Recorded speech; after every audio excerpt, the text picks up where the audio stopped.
My sister smashed my son's birthday gifts as everyone laughed. Then my dad finally snapped. My sister Rachel destroyed my son's birthday gifts while my family laughed. At 2:15 on a Sunday, our living room was packed with 15 relatives, balloons, and a stack of wrap boxes. Anthony had just turned 7 and was sitting on the rug, peeling tape carefully. He opened a Nintendo Switch and his eyes lit up. Before he could even stand, Rachel snatched it from his hands and slammed it onto the kitchen tile. The box split and plastic pieces skidded under the cabinet. Anthony froze, with his hand still shaped like he was holding it. I jumped up and said, "Rachel, stop!" She was already tearing into the next present. It was a little drone he'd circled in the Target catalog for months. She held it up, smirked, and threw it at the wall like a ball. It bounced once and broke. My mom burst out laughing and wiped tears from her eyes. Aunt Linda clapped and said, "Oh, Rachel, you're too much." Two cousins pulled out their phones to record. Anthony started that quiet crying where nothing comes out at first. Anthony reached for the broken box like he could fix it. Rachel nudged a piece of plastic toward him with her foot and laughed. I scooped it up and my jaw locked so tight it hurt. Rachel pointed at him and said, "He's so dramatic, just like his dad." Then she reached for another gift. I stepped in front of the pile and put my hand out. She shoved past me anyway and ripped open a box of sneakers. She crushed the toe with her heel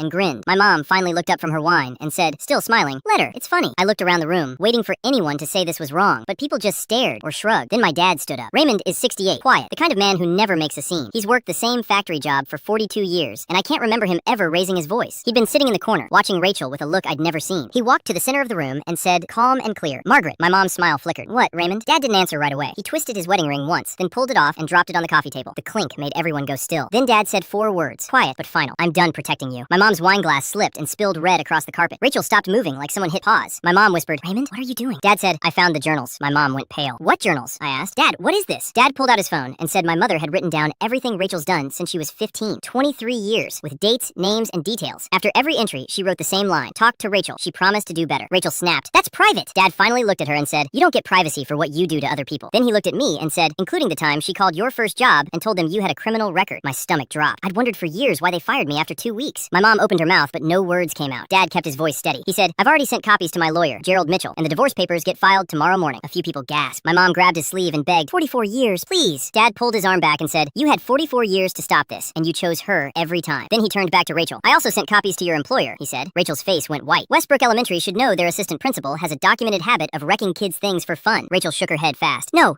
you can't do that." Dad said, "Watch me." Then he looked at me again and said, "And there's a restraining order for Anthony." I said, "What?" Dad nodded and said, "Judge Peterson reviewed the evidence yesterday, granted a temporary order, and Rachel can't come within 500 feet of my grandson until the hearing." Rachel exploded. "He's my nephew." Dad said, "He's a child you just hurt on purpose." Anthony let out a small sob behind me, like he finally remembered how to breathe. My mom sank onto the couch, crying hard. Rachel stared around the room, searching for someone to laugh with her, but nobody laughed now. Dad walked over to Anthony and knelt down. "Hey, buddy," he said softly. "Want to go get ice cream with Grandpa?" Anthony blinked, then nodded. Dad added, "I already ordered you new gifts, real ones, and nobody's gonna break them." Anthony slid his hand into Dad's. Dad stood up, looked at my mom one last time, and said, "I'm not covering for you anymore." Then he opened the front door and walked out with my son, and the whole